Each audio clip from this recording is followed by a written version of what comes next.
Umaban, pero kinapos. Well, sabi nga namin kanina sa dugout. Proud kami dito sa mga bagets na to. Na inilaban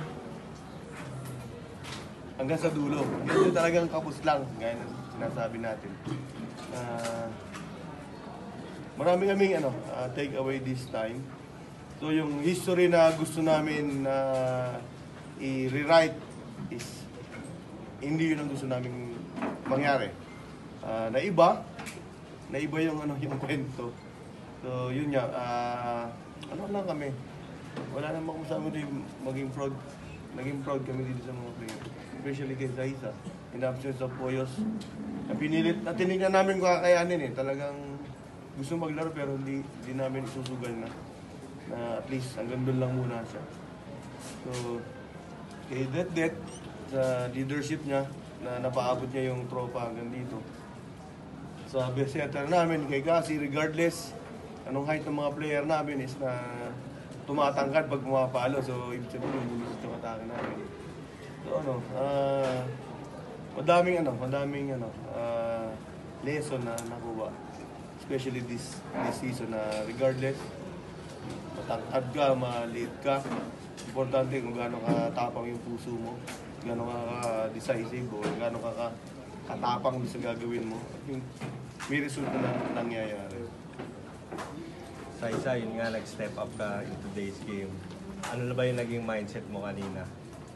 Siguro po yung mindset ko po is laruin lang yung game namin since yun nga, yung laro para kay Angge and para sa UST na community na pumipila kahit madaling araw nandun na sa school. So yun po, binigay lang po namin yung best namin sa laro. Angge, yun nga, kahit nagkaroon ka ng injury, nagkaroon ka pa rin ng chance maglaro. Ano lang rin yung masasabi mo sa nag-isuporta ng teammates mo and yung buong coaches in your community? Unang-una, grateful pa din ako kasi nakaabot kami dito sa finals. And yun, sobrang laking thankful sa mga coaches kasi binigyan pa din nila ako ng tiwala. And ayun nga, tinry ko yung best ko pero medyo hindi pa pinaya. So ayun nga, madami pa kaming time. Madaming time para bumawi. Sobrang haba pa ng career na. Det as a captain, ano lang yung thoughts mo after nito? Runner-up finish ng US.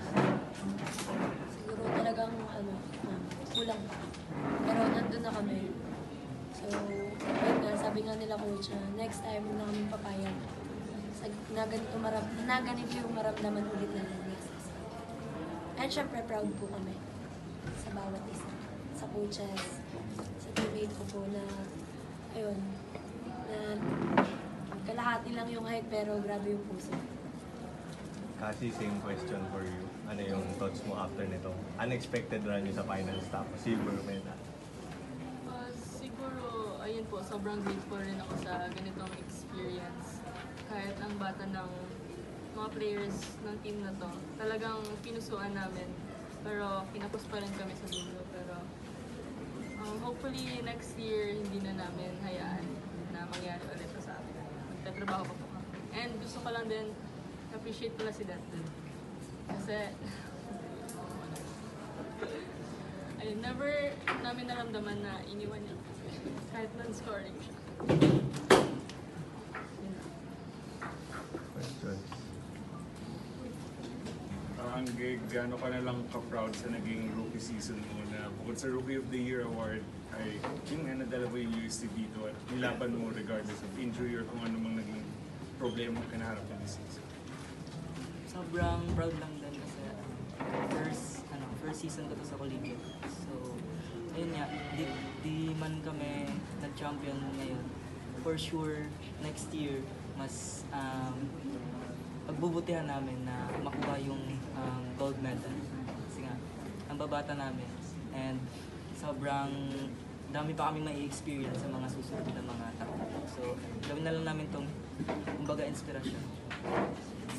Angge, ano lang, sorry, yung status ng injury mo tsaka mga ilang plays like that and bakit mo pinush na maglaro ngayon?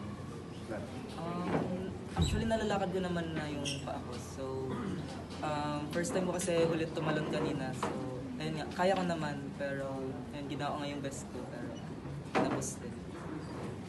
Follow up lang doon ang game.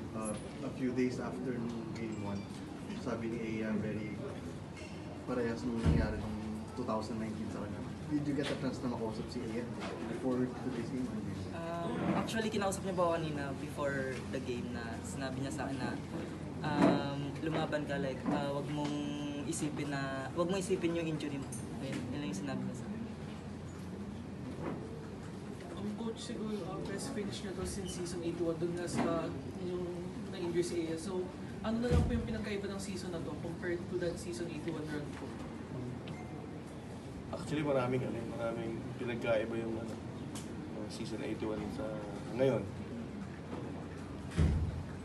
Mas bata yung mga player dito. So, yung injury, game 2 yun eh. Ito naman first game. Ano lang, so different people, different scenario. Pero isa lang yung naging resulta, naging silver lang kami. So hopefully by next at papasok ulit kami ng finals. Yung mga pre-injuries, yun ang isang dinadasal namin. Nalagpasan kasi namin yung semi-finals na nagkakaroon kami ng sakit. Ilang season yun po may ganun kami. This time na nagpasa namin. So next time na tatrabahuin namin yung wala na may injury ng especially ng finals. Confirm and clarify lang. Kanina sa PNB, please merong NU and UST players meron ba tayong kasali sa pool for parang I think si Deden nung una. Doon kung meron pang negotiation regarding doon sa libero. Send na si Jen and Don. Si Dede kasi nag-aaral pa. Tapos nagpa-practicum din. So I think depende sa schedule niya kung ipapatawag ko siya o hindi. Pero I guess wala sa amin na sa charity go meron. Pero dito sa wala. Ano na lang yung pinagpapasalamat mo na lang siguro sa naging season nito? Yung buo kami. Kasi pumasok kaming buo. Natapos din kahit pa paano buo. Nakapaglaro si Poyo. So masaya na kami nun na kinaya niya. And definitely, mas mag-focus nga sa recovery this time. Sino po yung mga graduating po sa team po this year? I think academic si Pierre, no? Isa lang si Pierre. Pero playing year ang babata pa. Okay, malungkot. Hindi kami natalo, madami kang natutunan dito. Talo kami pag wala kami natutunan.